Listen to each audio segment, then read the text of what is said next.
Hey guys, Allan Builds here. We're going to replace the front turn signal lights bulb. In this case, this is Chevy Equinox 2008. In order to remove the headlight assembly, this chrome bar must remove first. Just pry this out using this plastic frame removal toolkit, but gently, so we won't break it.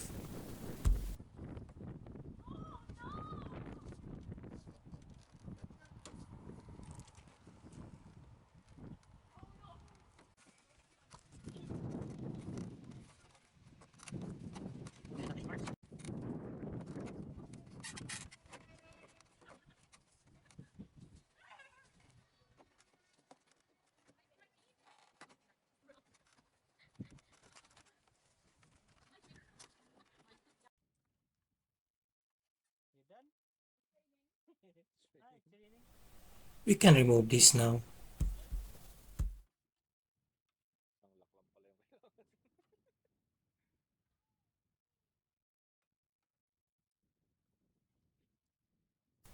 In order to remove this headlight, there are 3 bolts to remove. One down there, and there are 2 up here. That's 1.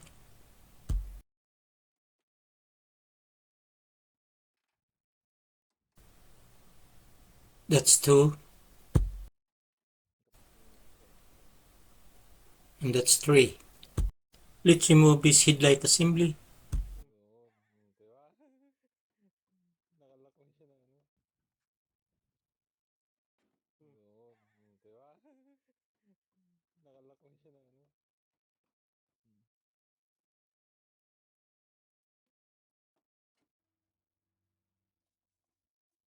Just turn counterclockwise to remove this.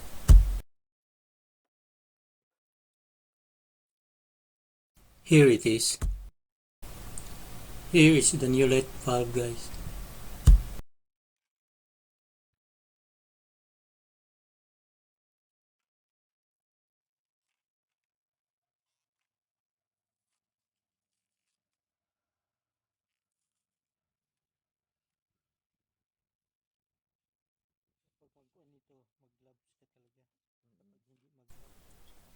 Just put the new bulb in.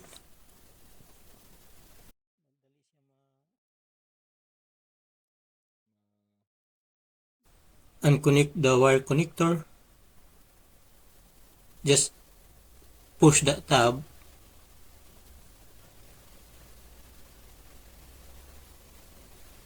Just like that.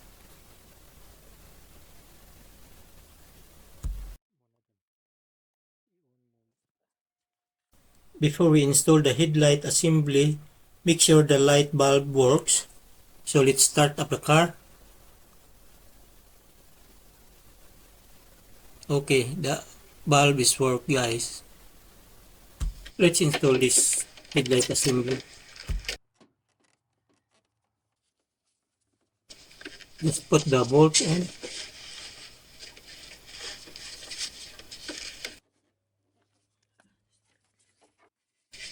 I already put the bolt in down there. That one.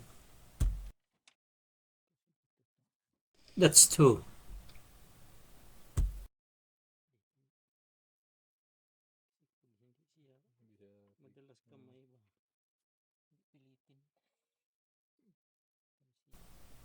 That's 3.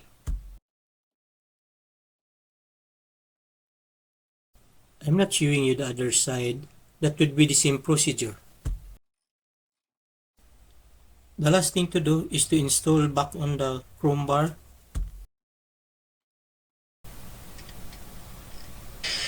One, 2, 3, 4, 5, 6, 7, 8. 8 tabs.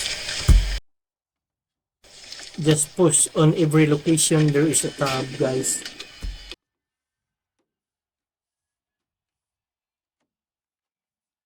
If you found this helpful, please share, like, and consider subscribing and hit that bell notification so you are the first ones to get notified when I upload a new video.